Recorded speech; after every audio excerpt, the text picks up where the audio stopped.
magkasundo ang dalawa, di ba? Oo. Akala ko nga noon maluloko kasi.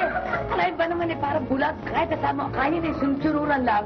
Alam mo, tanay manatili ng kaligayahan sa bahay nito.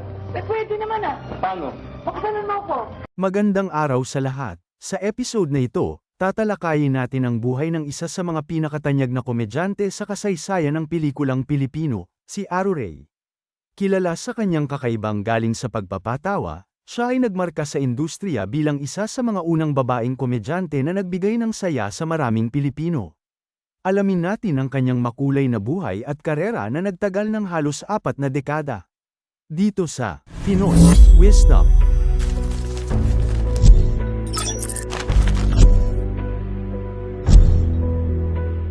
Si Socorro de la Cruz, mas kilala sa kanyang screen name na Aru Ray, ay ipinanganak noong July 18, 1922, sa Calamba, Laguna.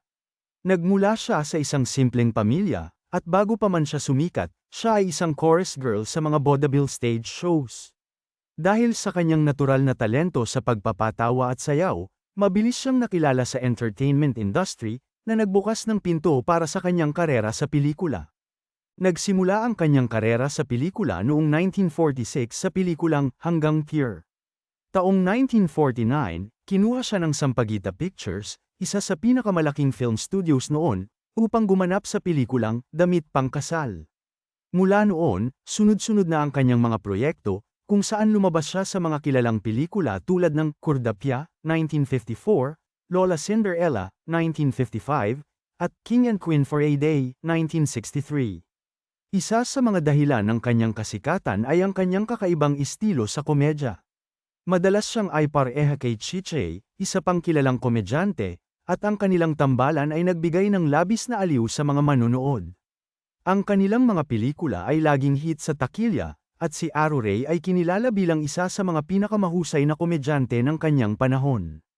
Sa loob ng halos 4 na dekada, nagawa ni Aru Ray na makagawa ng napakaraming pelikula na nagbigay ng saya at aliw sa maraming Pilipino. Bukod sa kanyang husay sa pagpapatawa, nakilala rin siya sa kanyang kahusayan sa sayaw, na siyang nagbigay daan upang siya ay maging paborito sa mga variety shows noong kanyang kapanahunan. Isa siyang pioneer na nagbukas ng daan para sa mga sumunod na henerasyon ng mga babaeng komedyante sa Pilipinas. Si Aru Ray ay pumanaw noong 1988, sa edad na 65 o 66. Bagamat siya ay wala na, ang kanyang mga pelikula at kontribusyon sa industriya ng pelikula ay patuloy na inaalala at pinahahalagahan. Ang kanyang pamana bilang isang mahusay na komedyante ay nananatiling buhay sa puso ng mga Pilipino, at siya ay patuloy na nagbibigay inspirasyon sa mga artista at komedyante hanggang sa kasalukuyan. Si Aru Ray ay isang mahalagang bahagi ng kasaysayan ng pelikulang Pilipino. Ang kanyang kakayahang magpatawa at magbigay aliw sa publiko ay nagbigay sa kanya ng isang espesyal na lugar sa industriya. Sino mo, senyorita? Buhay na naman. Hindi ba magkasundo ang dalawa, di ba? Oo. Akala ko nga noon maluloko kasi. Kaya ba naman parang bulat. Kahit kasama ang kanin sunsururan lang. Alam mo, tanay manatili ng kaligayahan sa bahay nito. Pwede naman Paano? Pakasalan mo ako.